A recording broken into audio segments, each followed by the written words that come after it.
Assalamualaikum warahmatullahi wabarakatuh. Perkenalkan, saya Dian Krisnawati, NIM 2287203003. Saya dari Prodi Pendidikan Ekonomi, Fakultas Ilmu Pendidikan, Universitas Nurul Huda.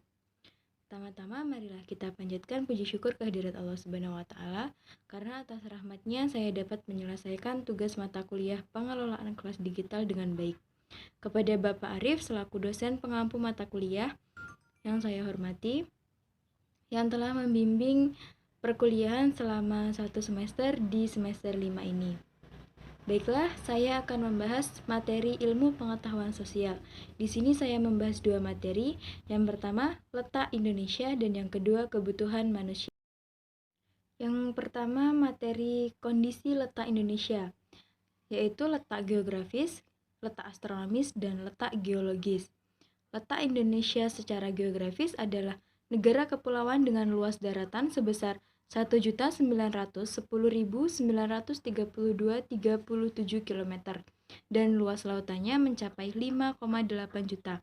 Berdasarkan letak geografisnya, Indonesia terletak antara 2 benua, yaitu benua Asia dan benua Australia. Indonesia juga terletak di 2 samudra, yaitu Samudra Hindia dan Samudra Pasifik. Selanjutnya ada letak astronomis.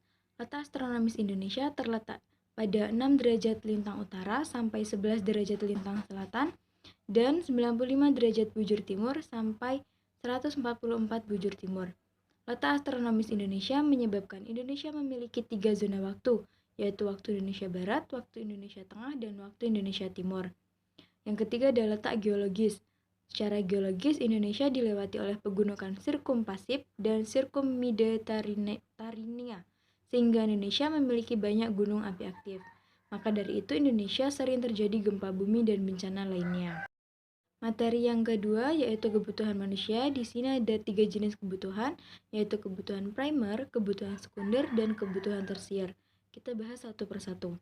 Kebutuhan primer adalah kebutuhan yang harus dipenuhi atau kebutuhan pokok yang mutlak untuk dipenuhi semua manusia, seperti makanan, pakaian, dan tempat tinggal. Kebutuhan primer ini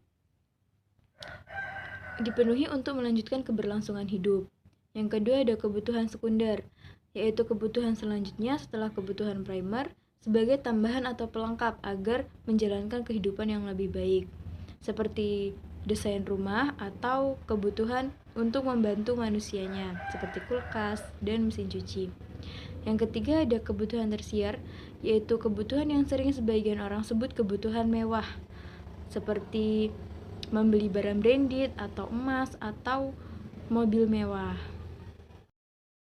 Demikianlah materi yang dapat saya sampaikan. Semoga bermanfaat bagi yang melihat video saya. Saya ucapkan terima kasih. Wassalamualaikum warahmatullahi wabarakatuh.